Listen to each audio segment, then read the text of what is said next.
as you can see, just by looking at all of these, you can see there's a whole range of different things that people can do, whether it's formal research with a capital R, or whether it's more informal practitioner research, whether that's action research, exploratory practice, whatever it is.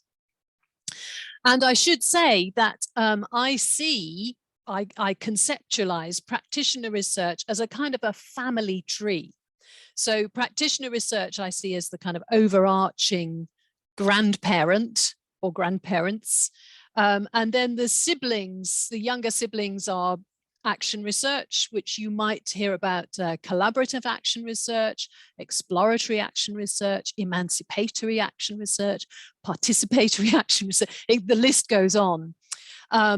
A younger sibling of action research is exploratory practice, and that's the one that I'm most interested in, and the one that I'm going to talk about today. That means no disrespect to action research or to reflective practice. If those are the things that you do and that you enjoy doing, go ahead, do it. But my particular interest is in exploratory practice, and I'll tell you more about it in a moment. So before we go any further, could I ask you now to write in the chat, if you have engaged in research or scholarship or practitioner research, did you face any challenges? Could you name those challenges briefly?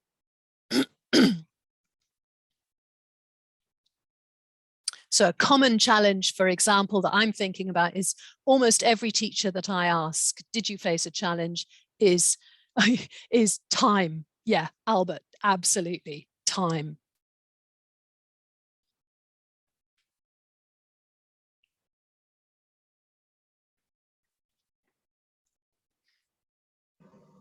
Yeah, time. Ivona, you've talked about completing ethical approval. I hope that was just that the form itself was difficult, not, yeah. And Kevin as well, talking about ethics. Yes, lack of confidence. Very, very good point, Caroline. Hello, Caroline.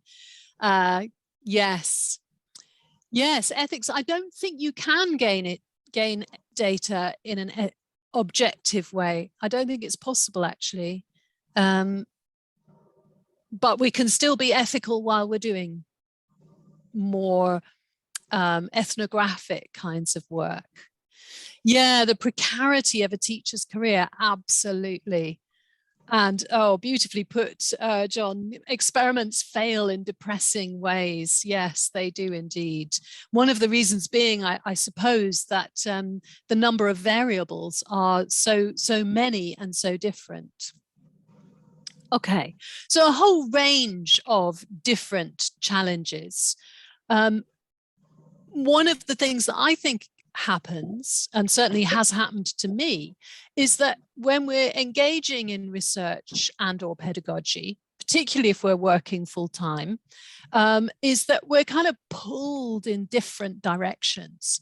So research pulls us this way. We want to be doing the researchy bit, and then pedagogy pulls us the other way. And you know, I have to prepare my class, I have to mark the assignments, I have to talk to students. So we risk, I think, ending up feeling burnt out by trying to do all of these different things with a very limited amount of time available to us. So one of the things that I think we need to consider is, how do we deal with this question of lack of time? Simon Borg's work also talks about lack of relevance, and that speaks a little bit perhaps to what Stella says about finding what you want to read. So lots of the teachers in Simon's studies talk about the lack of relevance of the research to their teaching, whether it's the research agenda or the findings. And people also talk about lack of resources, whether that's physical, mental, financial. In a way, that kind of relates back to lack of time. I'd maybe add to those something that I've noticed over the years is that sometimes we feel a bit coerced into doing research. I mean, for example, I vividly remember that after about 6 or 7 years of working very happily in the Language Centre as a teacher, teaching fellow, suddenly our contracts were changed and we were told you have to do research. Well, for me, I was already doing a PhD at that time, so I was kind of lucky in that respect. But I think for many colleagues, this was really quite a shock, you know, and not a very comfortable feeling at all. Felt like we were being pushed. And one of the things that I feel very strongly about is that people should not be pushed into doing research or scholarship or practitioner research. That they should be doing it because they want to. Yeah. So Albert talks about inspiration, getting inspiration from different places. And one of the other things that I've noticed over the years is that very often people working in education feel slightly disrespected, as if their research is not as important or their scholarship is somehow less important than research, academic research with a capital R. And I would want to fight against that. I would want to say that these are all of equal value. Whatever kind of research, practitioner research, scholarship, praxis, whatever you do is valuable. And I think we need to keep that in our heads at all times. So when we think about those two arrows pulling us in different directions, I've been wondering, could we maybe turn those arrows around? So instead of going in opposite directions, they actually turn in on themselves and perhaps consider the paradox of how do I do research or scholarship in my job, is to think about it as follows. What helps the researcher also helps the teacher, and at the same time helps the learners to understand more about language learning and teaching. So we're bringing it all together. We're trying to integrate research or scholarship and pedagogy. So I see it in this kind of rather clumsy visual. That's my ineptitude with technology. If anybody can help me make a better picture, I'd be really delighted.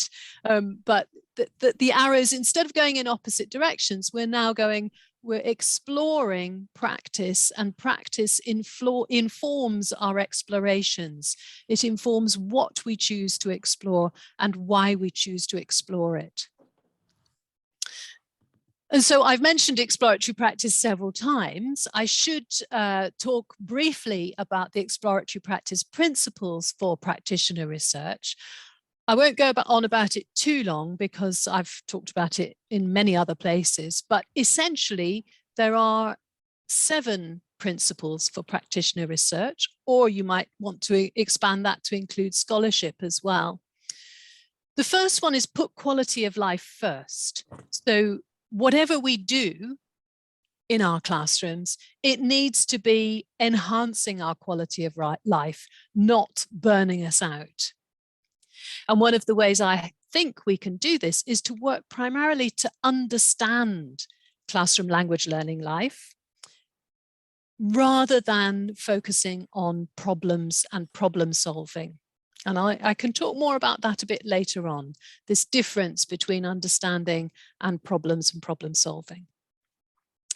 The next 3 kind of go together. So involve everybody, work to bring people together, and work also for mutual development. So by this, I'm thinking about the number of times in academic life when people are set against each other. You know, research is over here, practice is over here, pedagogy is over here, scholarship is over here. And it's as if these things happen in separate places. But I think the idea to bring people together, not fighting each other, but actually collaborating and working for mutual development is a key part of exploratory practice, and indeed for practitioner research. Make the work for understanding a continuous enterprise. And I think that speaks to this idea of continuous professional development. And integrate the work for understanding into existing curricular practices. So we've written about that in the book you can see at the bottom left there, the Developing Language Learner. That was Dick Allwright and myself. And I've expanded further on that later in 2017. Okay, so I'm going to focus mainly on this idea of integrating the work for understanding into existing curricular practices, but all the other principles kind of underpin what I'm going to say at the same time. So I mentioned the TEEP competencies, and it seems to me that those exploratory practice principles kind of map onto the TEEP competencies for professional development. So EAP practitioners here are expected to develop deep awareness of continuing professional development, okay, and of the importance of research and scholarship to developing professional learning and teaching practice. So how might that happen? What goes on there, and how does that relate? How do these two frameworks relate one to the other? I hope that in the discussion at the end, we can come back to this question. And just finally, on those principles for exploratory practice, I see them now as, rather than as a list, 1, 2, 3, 4, 5, 6, 7, I see them more as an interconnected, complex whole. So they're all connecting to each other, with focus on quality of life in the classroom and relevance to the practitioners themselves as central to that. But that kind of brings up a question. Who are we? Are we practitioners of teaching? Are we practitioners of research? Are we practitioners of scholarship? Are we practitioners of practitioner research? So there's some questions there about identity and questions about culture and cultures of research, teaching, and scholarship that I think we maybe need to question. Okay, so that's my kind of preamble, as it were. I'm now going to talk in more detail about some exploratory practice work that different teachers, all working in English for academic purposes contexts in different parts of the world. So the first one is a set of puzzles that come from teachers working in universities in Turkey and Northern Cyprus. And if you want to read more about what they did and what they said, the book Developing Language Teachers with Exploratory Practice, that is down there on the left in the corner. So I worked with a very good friend and colleague, Kenan Dikilitaş, and we worked with a group of teachers in Turkey and a group in Northern Cyprus. And the kinds of questions that these teachers asked, they were teachers of English for academic purposes, and some of them were curriculum developers, and some of them were teacher educators. The kinds of questions that they came up with were as follows. And I'll just be quiet for a second so you can read that.